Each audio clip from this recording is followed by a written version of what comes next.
ಕಳೆದ ಭಜನೆಯಲ್ಲಿ ಭಾಗವಹಿಸ್ಲಿಕ್ಕಾಗಲಿಲ್ಲ, ಹಾಗಾಗಿ ಕೆಲವು ಬಾಕಿ ಉಳಿದಿದೆ. ಇವತ್ತು ಈಗ ನಾವು ಕ್ರೋಧಿ ನಾಮ ಸಂವತ್ಸರದ ದಕ್ಷಿಣಾಯನದಲ್ಲಿ ಗ್ರೀಷ್ಮ ಋತುವಿನ ಕೊನೆಯಲ್ಲಿದ್ದೇವೆ. ಯಾಕೆ ಹೇಳಿದ್ರೆ 5ನೇ ತಾರೀಕಿಂದ ವರ್ಷ ಋತು ಆರಂಭ ಆಗ್ತಾ ಇದೆ. ಆಷಾಢ ಮಾಸ ಅಥವಾ ಆಟಿ ಮಾಸದಲ್ಲಿದ್ದೇವೆ. ಕೃಷ್ಣ ಪಕ್ಷದ ಸಪ್ತಮಿ ಇವತ್ತು. ಮುಂದಿನ ಅಮಾವಾಸ್ಯೆ 4ನೇ ಆಗಸ್ಟ್ ಮತ್ತೆ ಹುಣ್ಣಿಮೆ 19ಕ್ಕೆ. ಏಕಾದಶಿ 31 ಜುಲೈ, 16 ಆಗಸ್ಟ್ ಮತ್ತು 29 ಆಗಸ್ಟ್. ಭರಣಿ ಕೃತಿಕೆ 29 ಮತ್ತು 30 ಜುಲೈ ಮತ್ತೆ 25, 26 ಆಗಸ್ಟ್. ಸಂಕಷ್ಟಿ 22 ಆಗಸ್ಟ್. ವಿಶೇಷ ದಿನಗಳು 4ನೇ ತಾರೀಕಿಗೆ ದೀವಿಗೆ ಅಮಾವಾಸ್ಯೆ ಅಥವಾ ಭೀಮನ ಅಮಾವಾಸ್ಯೆ ಅಥವಾ ಆಟಿ ಅಮಾವಾಸ್ಯೆ, ಪಾವತಿಕತೆ ಕುಡಿಯುವಂಥದ್ದು. ಮತ್ತೆ ಹಬ್ಬಗಳ ಆರಂಭ ಆಗ್ತದೆ ಒಂದರ ಹಿಂದೆ ಒಂದು.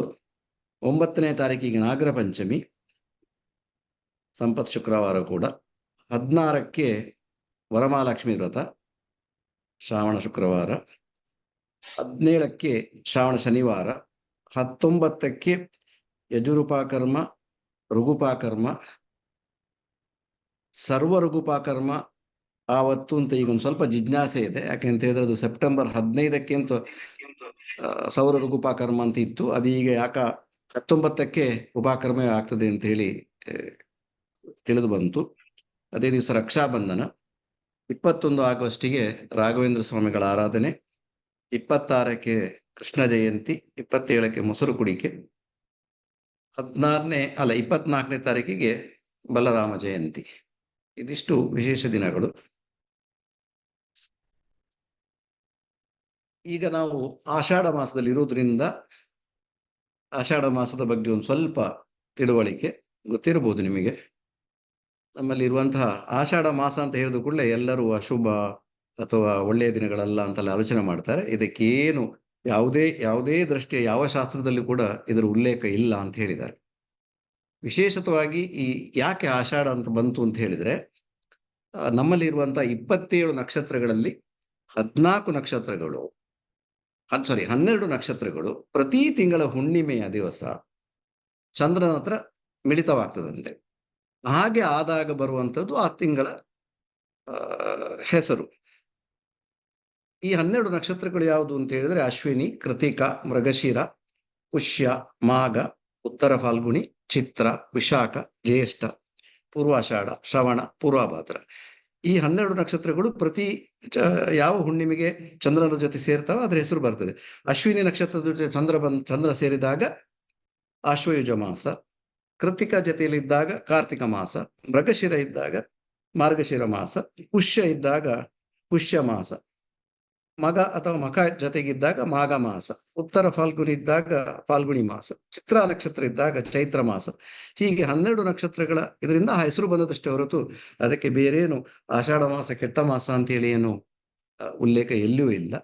ಮತ್ತೆ ಸಂಪ್ರದಾಯಗಳು ಅದು ನಮ್ಮ ಜೀವನ ಕ್ರಮವನ್ನು ಅನುಗಳಿಸಿಕೊಂಡು ಆ ಕಾಲದಲ್ಲಿ ಅನುಕೂಲಕ್ಕೆ ಮಾಡಿಕೊಂಡಂತ ಒಂದು ಶಾಸ್ತ್ರವಾದಂತಹ ಸಮಯ ಅಂತ ಹೇಳಿದ್ರೆ, ಅಲ್ಲಿ ಮಳೆ ಬರ್ತಾ ಇರ್ತದೆ, ಹಾಗಾಗಿ ಯಾವ ಕಾರ್ಯಕ್ರಮಗಳನ್ನು ಮಾಡ್ಲಿಕ್ಕೆ ಆಗುದಿಲ್ಲ, ಬಂಧು ಮಿತ್ರರನ್ನು ಸೇರಿಸ್ಲಿಕ್ಕೆ ಆಗುವುದಿಲ್ಲ.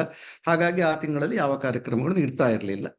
ಎರಡನೇದ್ದು ಎಲ್ಲ ಕೃಷಿ ಪ್ರಧಾನವಾಗಿದ್ದಂತಹ ಸಮಯದಲ್ಲಿ ಕೃಷಿಕರಿಗೆ ಆ ಸಮಯದಲ್ಲಿ ಕೆಲಸ ಇರುವುದರಿಂದ ಅವರನ್ನ ಬೇರೆ ಅತಿಥಿಗಳನ್ನು ಮನೆಗೆ ಕರೆಯುವುದಾಗ್ಲಿ ಅಥವಾ ಸಮಾರಂಭಗಳನ್ನು ಸಂಘಟಿಸುವುದಾಗ್ಲಿ ಸಾಧ್ಯವಾಗ್ತಿರ್ಲಿಲ್ಲ. ಹಾಗಾಗಿ ಆಷಾಢ ಮಾಸಕ್ಕೊಂದು ವಿರಾಮ ಕಾರ್ಯಕ್ರಮಗಳಿಗೆ ಕೊಡ್ತಾ ಇದ್ರು. ಅದರ ಹೊರತು ಬೇರೇನಿಲ್ಲ. ಇನ್ನು ವೈಜ್ಞಾನಿಕವಾಗಿ ಅದೇ ಆಟಿ ತಿಂಗಳಲ್ಲಿ ಹೊಸ ಮದುಮಗಳು ಬರಬಾರದು ಇಂಥದ್ದೆಲ್ಲ ಕೆಲವು ಸಂಪ್ರದಾಯಗಳು. ಅದಕ್ಕೂ ವೈಜ್ಞಾನಿಕವಾದ ಕಾರಣ ಎಂತ ಅಂತ ಹೇಳಿದ್ರೆ, ಆಗ ಬಸಿರಾದ್ರೆ ನೀವು ಹೆರುವಾಗ ವೈಶಾಖ ಮಾಸ ಸೆಕೆ ಕಾಲ, ಮಾರ್ಚ್ ಏಪ್ರಿಲ್ನಲ್ಲಿ ಆ ತೊಂದರೆ ಬರಬಾರ್ದು ಹುಟ್ಟುವ ಮಗುವಿಗೆ ಅಂತ ಹೇಳಿ ಆ ಸಮಯದಲ್ಲಿ ಗಂಡ ಹೆಂಡತಿರು ಹೊಸ ದಂಪತಿಗಳು ದೂರ ಇರಬೇಕು ಅಂತ ಹೇಳಿದಷ್ಟೇ ಹೊರತು ಬೇರೇನು ಕಾರಣ ಇಲ್ಲ. ಆಟಿಯಲ್ಲಿ ಅತ್ತೆ ಮತ್ತು ಸೊಸೆ ಒಟ್ಟಿಗೆ ಇರಬಾರದು ಅಂತ ಹೇಳ್ತಾರೆ. ಇದಿಷ್ಟೇ ಕಾರಣಕ್ಕೆ ಅಷ್ಟೇ, ಬೇರೆಂತಕ್ಕಲ್ಲ. ಅತ್ತೆಗೂ ಸೊಸೆಗೇನು ಸಂಬಂಧ ಅಲ್ಲ. ಸೊಸೆಯು ಮಗನು ಏನಾದ್ರೂ ಕಿತಾಪತಿ ಮಾಡ್ತಾರೆ ಅಂತೇಳಿ ಅವರು ಬೇರೆ ಬೇರೆ ಕಡೆಯಲ್ಲಿ ಇರ್ಲಿ ಅಂತ ಹೇಳಿ ಈ ವ್ಯವಸ್ಥೆ ಮಾಡಿರುದು. ಅದು ಕೂಡ ಮುಂದೆ ಬರುವಂತ ಮಗುವಿಗೆ ಸಮ್ಮರಲ್ಲಿ ಅಥವಾ ವೈಶಾಖ ಮಾಸದಲ್ಲಿ ಹುಟ್ಟಿದ ಮಗುವಿಗೆ ಕಷ್ಟ ಆಗ್ತದೆ ಅಂತೇಳಿ. ಹಾಗಾಗಿ ಈಗ ನೀವು ನೋಡಿದಿರಲ್ಲ, ಜುಲೈ ಆಗಸ್ಟ್ ಅಲ್ಲಿ ನಮ್ಮದು ಎಲ್ಲ ಉದ್ದದ ಕಲ್ಲಿ ಎಲ್ಲರೂ ಹುಟ್ಟಿದ್ದು ಜುಲೈ ಆಗಸ್ಟ್ ಎಲ್ಲ highest number of births are in July August month. ಇಲ್ಲಿ ಯಾರು ಕೂಡ ಮಾರ್ಚ್ ಏಪ್ರಿಲ್ ನಲ್ಲಿ ಬಾರಿ ಕಡಿಮೆ. ಇವುಗಳು ಈ ಆಷಾಢ ಮಾಸದ ಎಫೆಕ್ಟ್ ಆಗಿರೋದ್ರಿಂದ ಇದು ಇಷ್ಟೇ ಆಷಾಢ ಮಾಸದ ಬಗ್ಗೆ ಇರುವಂತ ವಿಶೇಷವಾದಂತಹ ಉಲ್ಲೇಖ. ನಾನು ಈಗ ಒಂದು ಆಷಾಢ ಮಾಸದಲ್ಲಿ ಇದು ಇರುವುದರಿಂದ ಹೇಳ್ತಾ ಇದ್ದೇನೆ. ಬೇರೆ ಆ ಟೈಮಿನಲ್ಲಿ ಇನ್ನು ಧಾರ್ಮಿಕವಾಗಿ ನೋಡುದು ಅಂತ ಆದ್ರೂ ಕೂಡ ಪರಶಿವ ಅವನ ಪಾರ್ವತಿ ದೇವಿಯೊಟ್ಟಿಗೆ ಗುಹೆಯಲ್ಲಿದ್ದಂತೆ. ಈ 4 ಶುಕ್ರವಾರಗಳು ಕೂಡ ಬಹಳ ಉತ್ತಮ. ಆಷಾಢದ್ದು ಅಥವಾ ನಮ್ಮ ಆಟಿ ತಿಂಗಳದ್ದು ಪ್ರತಿ ಶುಕ್ರವಾರವೂ ಕೂಡ ದೇವಿ ಪ್ರಸನ್ನಲಾಗ್ತಾರೆ ಅಂತ ಹೇಳಿ. ಯಾಕೆಂತ ಹೇಳಿದ್ರೆ 4 ದೇವಿಯ ಪೂಜೆಯನ್ನು ಅವ್ರು ಮಾಡಿರ್ತಾರೆ, ರಾಮ ಮಂತ್ರ ಜಪಿಸಿರ್ತಾರೆ. ಹಾಗಾಗಿ ಈ ಆಷಾಢ ಮಾಸದ ಎಲ್ಲಾ ಶುಕ್ರವಾರಗಳು ತುಂಬಾ ಒಳ್ಳೆಯದು. ಇದು ಆಷಾಢ ಮಾಸದ ವಿಶೇಷತೆ.